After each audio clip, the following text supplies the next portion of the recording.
The reason why I wrote this book is because I've been working and I've been interested in the issues of inequality for a long time. And these issues are really very present in countries of what they call of liberal capitalism like the United States, and also in a different way in countries of political capitalism like China. It is even interesting to observe that inequality went up in both of these countries, and it's now at about the same level in the United States and in China.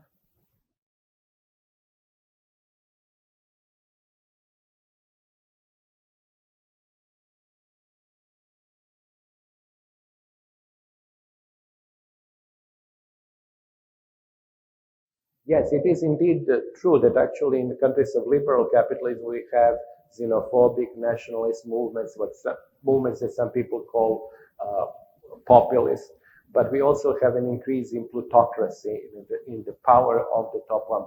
So there are many issues that Western and rich countries face today. On the other hand, there are also big issues that China faces, which are corruption, inequality, dissatisfaction with the environment, also possibly dissatisfaction with the low level of public involvement in policy making. So I would not go so far as to say that one type of capitalism, like political capitalism, would become dominant and the other one would become sort of irrelevant or less important. However, it is true that political capitalism, if it can generate high growth rates, would become more and more attractive to many countries in the world.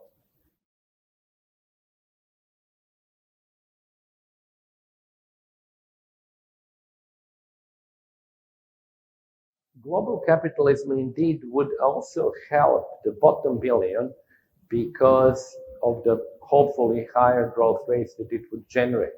But it is true that most of that billion, bottom billion, is in Africa. Now, Africa has failed to converge in terms of income levels with the rich world. And on top of that, Africa will experience a very large increase in population in the next century. So most of the African countries would need to generate growth rates which are like 7, 8, or 9% in order first to actually keep the per capita income at least constant because of population growth, plus to converge. Now, it seems today that it is really something very difficult to accomplish.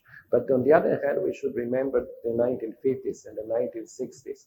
People like Myrdal, who later got the Nobel Prize in economics, were very skeptical about large Asian countries like India and China to ever catch up with the rich world. And they have been proven wrong. These countries have done pretty well in the last 40 years. So hopefully the same thing will happen in Africa.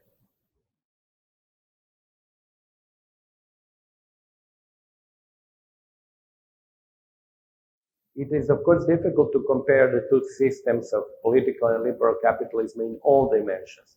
But I would say that, generally speaking, the system of liberal capitalism is a democratic system. So it does give more rights and ability to people to influence decision making.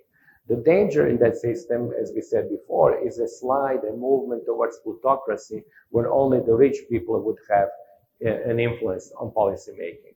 So I would say overall, of course, that liberal capitalism is more inclusive system than political capitalism, which by definition is a system where the state has much more power and much more say and much more decision making, and only sort of population has a consultative role, not really a participative role.